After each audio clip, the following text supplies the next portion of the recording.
Hi, this is Ramsey. I am making this tutorial in response to the Coding Universes tutorial on Lightweight Java Game Library and Game State.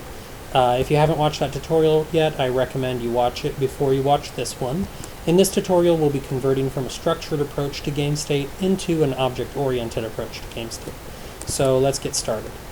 Here he has represented the game state with an enum and an instance variable named state. And he uses a switch statement to do unique rendering based on the current state, and if statements to do unique input processing based on the current state.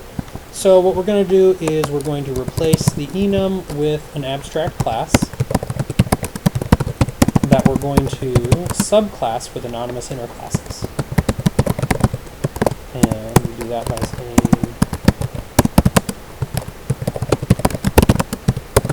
now, this is going to have a couple of different methods in it that are going to replace those blocks of code.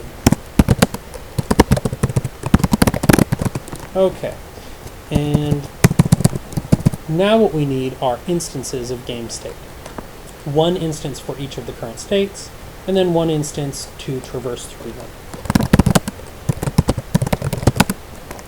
Let's see, intro, game, and main menu, and finally current state. We might consider different scoping, but I'm not going to worry about that right now. Okay, so how do we define anonymous inner classes? If you haven't done this before, what you do is you say your alias equals new and then your class name, and in this case that just comes up with my code completion. And then you put a code block after a normal constructor.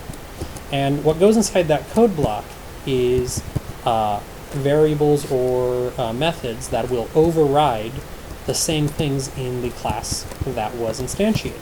So all of this overrides or adds to game state. And because Eclipse is smart, it knows to put in all of my abstract methods. You see, abstract methods have to be overridden, and abstract classes can only be subclassed. Only instances of them can be subclassed. Okay, so we're going to do that once for each of our game states. New game state and main menu. Menu equals new game state. Okay. Once we have all of those defined, we're going to have to put in code into these methods so that they actually do something. And we're going to use current state equals intro. The reason we're using current state equals intro and we're not creating a new subclass is because we just want current state to point at one of these three at a time. And that current state is going to tell our program which draw command or which process input to use. Okay, so looking at the draw commands, what's going to go in there is the same thing that would normally have gone in these switch blocks. So let's go to intro's draw command and replace that, and go to back down here and grab game's draw command and replace that, and go back down here and grab the code from main menu.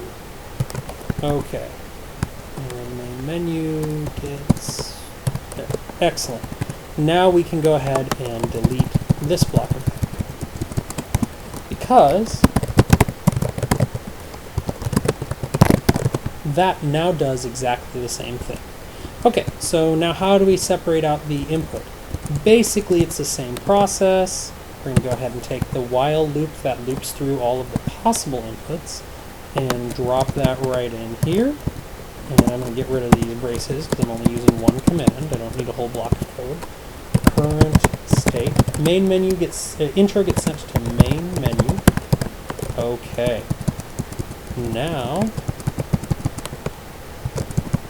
we can do the exact same thing here with game. Game gets sent to intro, and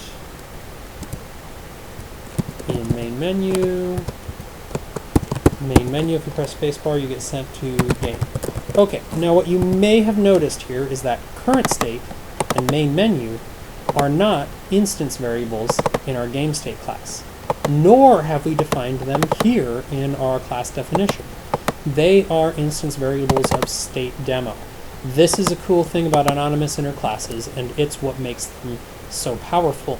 They have access to the scope of the class they're defined in, which gives you kind of hooks into the outer class. The inner class kind of has hooks into this outer class. So now we've got all of our game state objects defined. We've got the current state sent to the intro. The only thing left to do is to remove this last bit of structured code and replace it with process input. Okay, great. So now all of our structured code has been replaced with object-oriented code. Let's see if it works. It sure does. And what's really great about this is that you're handling each of the different game states with the exact same command call. And the only difference is that they're instances of different classes. They're classes that are all subclasses of the same abstract class. Now, this is part of the model view controller paradigm, but it's not the whole thing.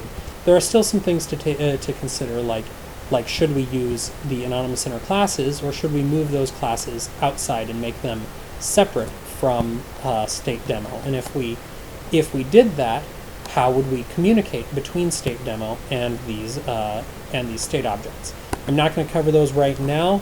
They are a bit more advanced topic, but in the meantime, this is a way that you can handle your state, your game state, without using structured code, and it lets you put the appropriate draw code together in one place.